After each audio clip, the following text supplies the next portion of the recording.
বাউলদের একটা আকীদা বিশ্বাস হচ্ছে এই কালী কৃষ্ণ গড খোদা কোনো নামে নাহি বাদা এবং মন কৃষ্ণ গড খোদা বলরে, মানে মনের মধ্যে যেই খোদা আছে এটাই মেন খোদা। আমার মনে যদি আল্লাহ যাপন করে তো আল্লাহই হচ্ছে গড বা আল্লাহই হচ্ছে প্রভু। আমার মনে যদি কালী যাপন করে, আমার হৃদয় যদি কৃষ্ণকে বরণ করে নেয়, তাহলে আমার মন যেটা বললো কৃষ্ণ হচ্ছে গড বা কৃষ্ণ প্রভু, তাহলে কৃষ্ণই আমার প্রভু। নাউজুবিল্লাহ বলবেন না? বাউলদের কিছু বৈশিষ্ট্য রয়েছে। প্রথম দেখাই বাউলদের চিনবেন কিভাবে? এদের গায়ে গন্ধ, এরা গাঁজা সেবনকারী, মদ সেবনকারী, এরা গোসল করে না, এদের বিবাহ শাদী লাগে না, এরা আধ্যাত্মিক লেভেলের কথাবার্তা বলবে, যেই কথাবার্তার কোনো ভিত্তি নেই, এদের কোনো বই পুস্তক নেই, এদের কোনো নির্দিষ্ট কোনো কিতাব বা গ্রন্থ নেই, এদের নির্দিষ্ট কোনো ধর্ম নেই, কোনো বিধিবিধান নেই, এদের দাফনও হয় না, সৎকারও হয় না। কি হয় আল্লাহ পাকই ভালো জানে। জানা যায় সাইজি সাহেব মানে লালন সাহেবকে, এই সাইজিকে নাকি ভেলাই করে ভাসিয়ে দেওয়া হয়েছে। আজকে আমরা দেখেছি এলেম না থাকার পরিণতি বাউলদের মধ্যে, দেখেছি না ভাই আমার? দেখছেন বাউলদের কারসাজি অনলাইনের মাধ্যমে, অনলাইন প্ল্যাটফর্মে দেখলাম যে একজন বাউল আবুল সরকার, তার নাম পুলিশে অলরেডি অ্যারেস্ট করেছে।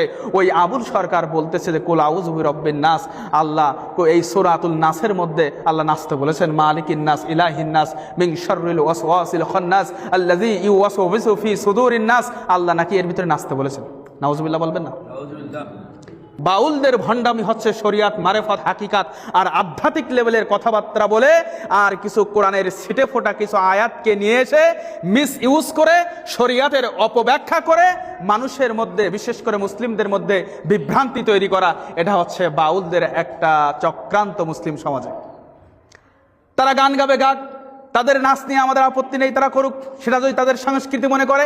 কিন্তু যখন তারা কোরআনের আয়াত নিয়ে কুল আউযু বিরাব্বিন নাস মালিকিন নাস ইলাহিন নাস এই ধরনের কোরআনের আয়াত নিয়ে তার অর্থ না বুঝে যখন সে এই আয়াতের অপব্যাখ্যা করে মুসলিম সমাজে বিভ্রান্তি তৈরি করবে, মুসলিম সমাজে বিভ্রান্ত তৈরি করার পাশাপাশি আল্লাহর নবী এবং আল্লাহ সুবহানাহু ওয়া তাআলাকে নিয়ে যখন কটূক্তি করবে, তখন তো মুসলিমরা তাদেরকে শায়েস্তা করার জন্য বসে আছে। আলহামদুলিল্লাহ।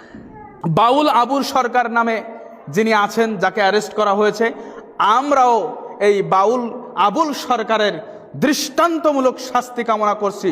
শুধুমাত্র দৃষ্টান্তমূলক শাস্তি নয়, এমনভাবে তাকে শাস্তি দেওয়া হোক যে পরবর্তী সময়ে কেউ যেন কোরআনের কোনো আয়াত নিয়ে আর কোনো প্রকার বিভ্রান্তি তৈরি করে আল্লাহ এবং তার রাসূলকে নিয়ে যেন কটূক্তি না করতে পারে।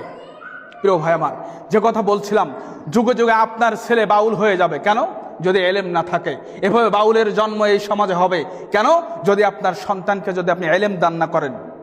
আজকে এলেম না থাকার কারণে মানুষ ধর্ম শরিয়াত না বোঝার কারণেই মানুষ এইভাবে সে শরিয়াত থেকে পদচ্যুত হয়ে কেউ বাউল হচ্ছে, কেউ মাজার পূজারি হচ্ছে, কেউ পীরপন্থী হচ্ছে। এগুলো সবটাই হচ্ছে এলেম অর্জন না করার পরিণতি।